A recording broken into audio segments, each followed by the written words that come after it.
जय हिंद दोस्तों इस वीडियो में आपको बताने वाला हूं Bihar police forester online form 2020 के बारे में कि कैसे आपको ये फॉर्म फिलअप करना है। तो आप इस वीडियो को देखते रहिए, मैं आपको इसके बारे में पूरी जानकारी देने वाला हूं जिससे कि आप इस फॉर्म को बिना किसी मिस्टेक के भर पाओगे। तो चलिए दोस्तों शुरू करते हैं। दोस्तों यहाँ पर फॉर्म फिलअप करने से पहले मैं आपको इसके एलिजिबिलिटी क्राइटेरिया के बारे में थोड़ा शॉर्ट में इन्फॉर्मेशन दे देता हूँ ताकि आपको क्लियर हो जाए कि कौन लोग इसमें आवेदन करने के लिए एलिजिबल है और कौन लोग एलिजिबल नहीं है। तो सबसे पहले यहाँ पर इंपॉर्टेंट डेट्स की बात कर लेते हैं। आप लोग इसमें 27 जुलाई 2020 यानी कि आज से फॉर्म फिलअप करना स्टार्ट कर सकते हो और आप लोग यहाँ पर 10/9/2020 तक आवेदन कर पाओगे। जो एग्जाम की डेट है वो भी नोटिफाइड नहीं की है, ये आपको टाइम आने पर बता दी जाएगी। एप्लीकेशन फीस की अगर बात करें तो जनरल, ओबीसी और इकोनॉमिकली वीकर सेक्शन यानी कि ईडब्ल्यूएस के लिए 450 रुपए एप्लीकेशन फीस रखी गई है और SC/ST कैंडिडेट के लिए 112 रुपए एप्लीकेशन फीस रखी है, जो कि आप ऑनलाइन एंड ऑफलाइन वे में चालान के माध्यम से जमा कर सकते हो। एज लिमिट यहाँ पर दोस्तों जो आपकी काउंट की जाएगी वो आपकी 1 जनवरी 2020 तक काउंट की जाएगी, जिसमें कि जो आपकी मिनिमम एज लिमिट है वो 18 साल है और मैक्सिमम 25 साल है। यानी कि आपकी उम्र 1 जनवरी 2020 तक ना तो 18 साल से कम होनी चाहिए और ना ही 25 साल से ज़्यादा की होनी चाहिए। बट इसके अलावा भी गवर्नमेंट रूल्स के अकॉर्डिंग SC/ST कैंडिडेट को 5 साल की छूट दी जाएगी, वो 30 साल की उम्र तक आवेदन कर सकते हैं और ओबीसी को 3 साल की छूट दी जाएगी, ये 28 साल की उम्र तक आवेदन कर पाएंगे। वैकेंसी डिटेल यहाँ पर आपकी जो दी गई है इसके अकॉर्डिंग इसके अंदर 236 पद निकाले हैं और जो आपका डिपार्टमेंट रहेगा ये है आपका forester for environment, forest and climate change department. और इसमें आवेदन करने के लिए आपसे 12वीं पास की योग्यता मांगी है किसी भी ऑल इंडिया रिकॉग्नाइज्ड बोर्ड से या फिर किसी भी कॉलेज से। तो बेसिकली ऑल इंडिया से कैंडिडेट इसमें आवेदन कर सकते हैं। अब यहाँ पर दोस्तों आप कैटेगरी वाइज वैकेंसी डिटेल देख लीजिए कि किस कैटेगरी के लिए कितने पद निकाले गए हैं। इसी प्रकार से आप यहाँ पर फिजिकल एलिजिबिलिटी भी मैच कर सकते हैं। हाइट आपकी यहाँ पर जनरल ओबीसी में 165 सेंटीमीटर रखी गई है मिनिमम और SC/ST में मेल कैंडिडेट के लिए 160 सेंटीमीटर है और EBC में 165 सेंटीमीटर है।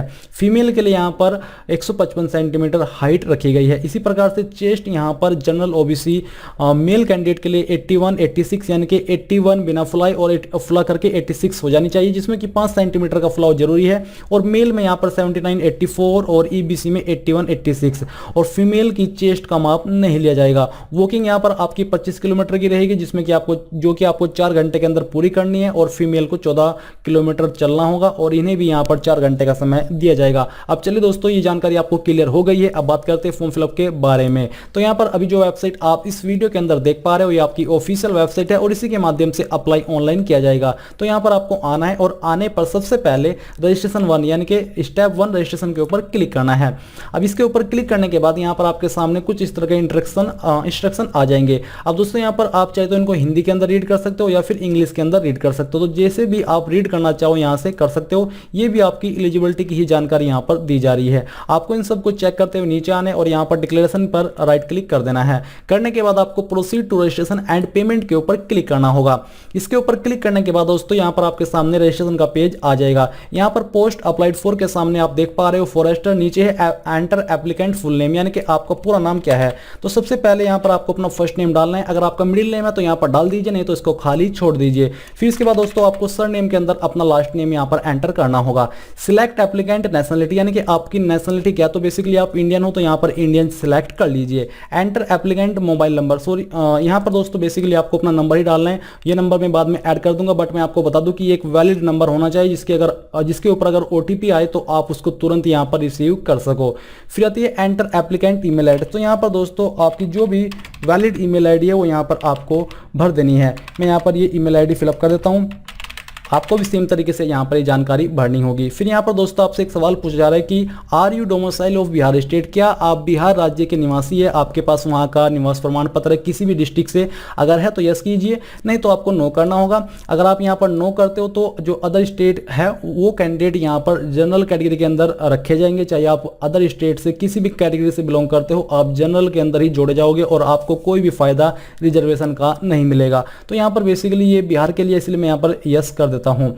करने के बाद are you an employ of Bihar government, क्या आप बिहार सरकार के कोई गवर्नमेंट एम्प्लॉय है? अगर है तो यस कर दीजिए, नहीं तो आपको नो कर देना है। अगर आप यस करोगे तो आपको यहाँ पर डेट ऑफ ज्वाइनिंग और अन्य जानकारी भरनी होगी। फिर आता है सिलेक्ट एप्लीकेंट रिजर्वेशन कैटेगरी, तो आपकी रिजर्वेशन कैटेगरी क्या है वो आपको चूज करनी है, यानी कि आपकी कास्ट कैटेगरी क्या है। तो ये सिलेक्ट हमने यहाँ से कर लिया। करने के बाद सिलेक्ट एप्लीकेंट जेंडर, तो जो भी आपका जेंडर है वो आपको चूज करना है, मेल है या फिर फीमेल है।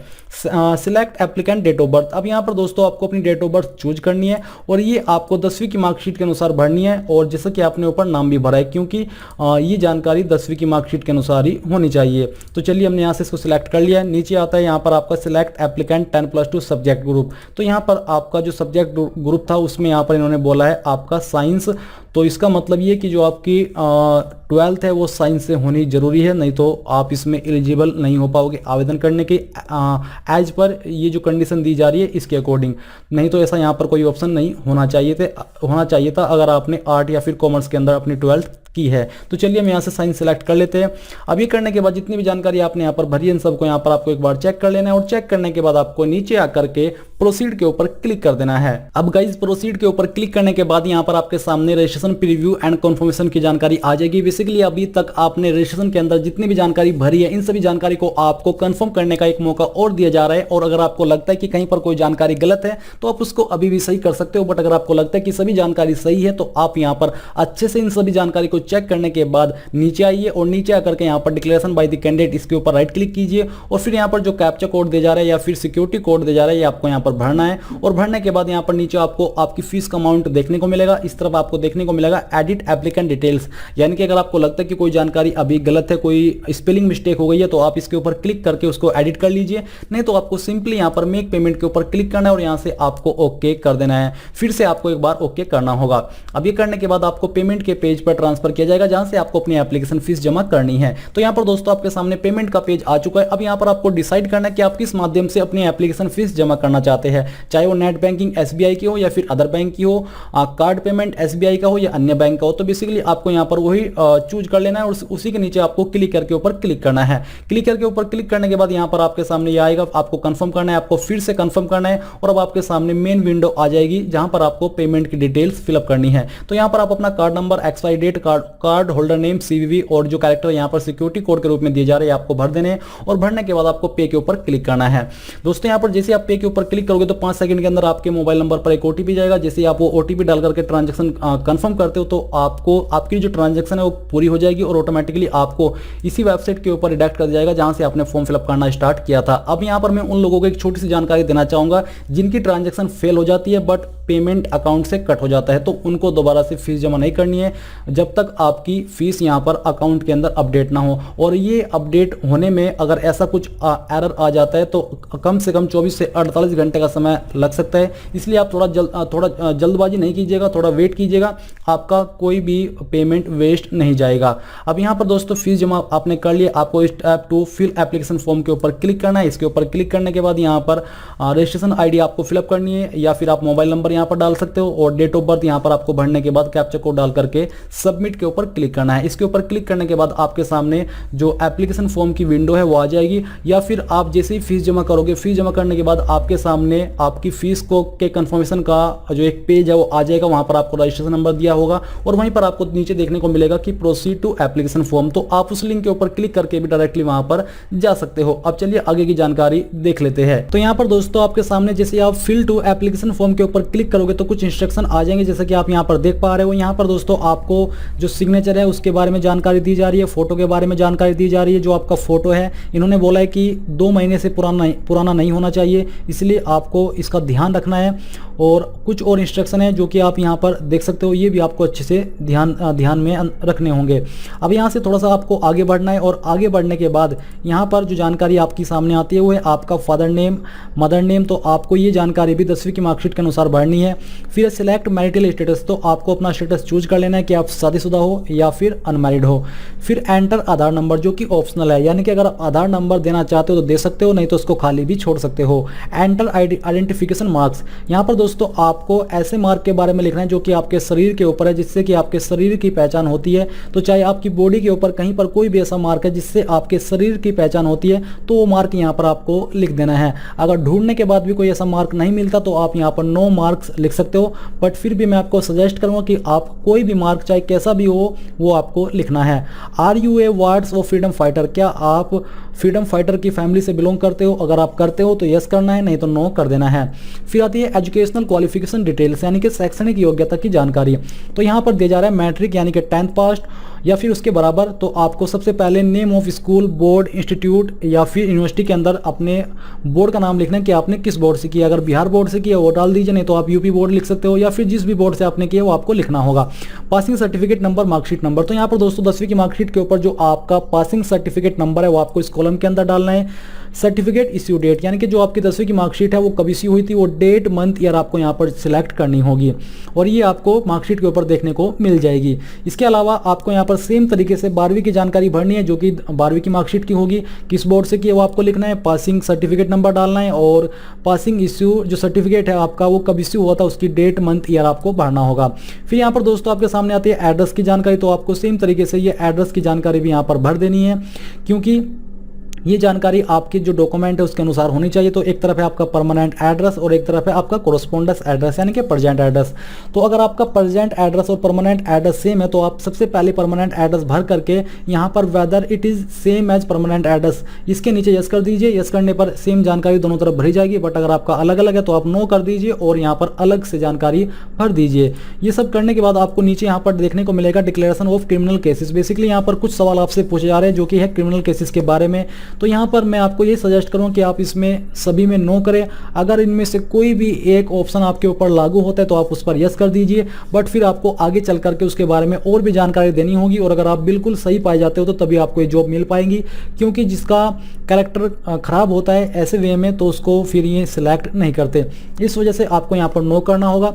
ये करने के बाद आपके सामने नीचे आती है अपलोड फोटो एंड सिग्नेचर की जानकारी। तो यहाँ पर दोस्तों आपको कुछ एग्जाम्पल भी दिए जा रहे हैं कि किस तरह के फोटो एक्सेप्ट किए जाएंगे और किस तरह के रिजेक्ट किए जाएंगे। तो यहाँ पर आपको देख लेना है। इसके अलावा आपको यहाँ पर साइज भी बताया जा रहा है और कितने मंथ पुराना आपका फोटो होना चाहिए ये आपको यहाँ पर बोला गया है। फोटो की क्वालिटी कैसी होनी चाहिए, फॉर्मेट कितना रहना चाहिए, साइज कितने MB से कितने MB के बीच होना चाहिए, file size must be less than 25 KB। तो बेसिकली 25 KB से साइज आपका फोटो का कम ही रहना चाहिए। Your both years must be clearly visible in the photograph, और जो आपके कान हैं वो फोटो में क्लियरली दिखने चाहिए। इस तरह से आपको फोटो लेना होगा। साथ ही while capturing the photo unnecessary cap and black coloured glasses should not be used for any way. You should not try to hide your identity. Basically आपको जब आप अपना फोटो खिंचवाओगे आपको कोई कैप या फिर ब्लैक कलर जो भी है कुछ इस तरह का आपको नहीं करना है। आपको एक सिंपल जिसमें कि आपको अच्छे तरीके से आपको पहचाना जा सके इस तरह का फोटो खींचना है। अगर आप कोई ऐसा फोटो खींचोगे तो वो एक्सेप्ट नहीं किया जाएगा और आपका फॉर्म रिजेक्ट हो जाएगा।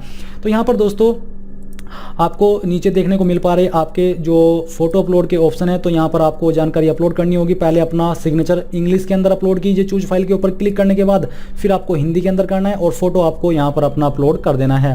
ये सब करने के बाद आपको यहाँ पर डिक्लेरेशन दिया जा रहा है, आपको इसके नीचे राइट क्लिक करना है, जो कैप्चा कोड दिया जा रहा है आपको यहाँ पर भर देना है। अगर आपको लगता है कि कोई जानकारी गलत है और आप उसके अंदर चेंजेस करना चाहते हो तो आप एडिट डिटेल्स के ऊपर क्लिक करके कर लीजिए, नहीं तो पूरी तरीके से श्योर होकर के सबमिट एप्लीकेशन के ऊपर क्लिक कर दीजिए। सबमिट एप्लीकेशन के ऊपर क्लिक करने के बाद यहाँ पर आएगा the application form is provisionally submitted. Basically ये कंप्लीटली सबमिट ही है, तो इसमें सभी के सामने ऐसा जाता है। तो आपको फॉर्म के अंदर इसमें कोई भी प्रॉब्लम नहीं है, क्योंकि कई बार देखा है मैंने आप लोगों के कमेंट आते कि सर आ रहा है कि प्रोविजनली सबमिटेड, तो इसमें क्या कुछ अधूरा है? तो ऐसा बिल्कुल नहीं है, ये बिल्कुल सही है। यहाँ पर आपकी रजिस्ट्रेशन ID है, प्रिंट एक्नॉलेजमेंट है, आपका बेसिकली फॉर्म कंप्लीट हो चुका है। अब मैं यहाँ पर दोस्तों आपको एक छोटी सी जानकारी और देना चाहूँगा, तो चलिए मैं यहाँ पर ये जानकारी भी आपको कंफर्म कर देता हूँ। तो यहाँ पर नीचे है स्टेप 3 व्यू एप्लीकेशन स्टेटस। तो आपको इसके ऊपर क्लिक करना है। इसके ऊपर क्लिक करने के बाद यहाँ पर अगर आप अपना फॉर्म को कैंसिल करना चाहते हो, यानी कि अगर आपके फॉर्म के अंदर चाहते हुए भी ना चाहते हुए भी कोई मिस्टेक हो गई है और आप उसको सही करना चाहते हो, तो आप यहाँ पर अपनी जानकारी भर करके जैसे कि registration number, date of birth और लॉगिन कर करके अपने एप्लीकेशन फॉर्म को कैंसिल कर सकते हो। कैंसिल करने से क्या होगा कि आपकी जो फीस है वो वेस्ट चली जाएगी और आप दोबारा से रजिस्ट्रेशन करके अपने फॉर्म को भर पाओगे नई फीस के साथ में। इसके अलावा कोई भी ऐसा रास्ता नहीं है जिससे कि आप अपने फॉर्म की मिस्टेक को सुधार सके। तो दोस्तों ये थी आपकी बिहार फॉरेस्टर यानी कि वनपाल फॉर्म फिलअप 2020 के बारे बारे में पूरी जानकारी। आई होप ये जानकारी आपको पसंद आई होगी। अगर आई है तो प्लीज आप इस वीडियो को लाइक, शेयर और साथ ही साथ आपके अपने यूट्यूब चैनल ज्ञानदेव होस्ट को सब्सक्राइब कर ले और सब्सक्राइब करने के बाद बेल के आइकन को दबा दे ताकि आपको आगे आने वाली वीडियोस के नोटिफिकेशन सबसे पहले मिल पाए। जय हिंद दोस्तों।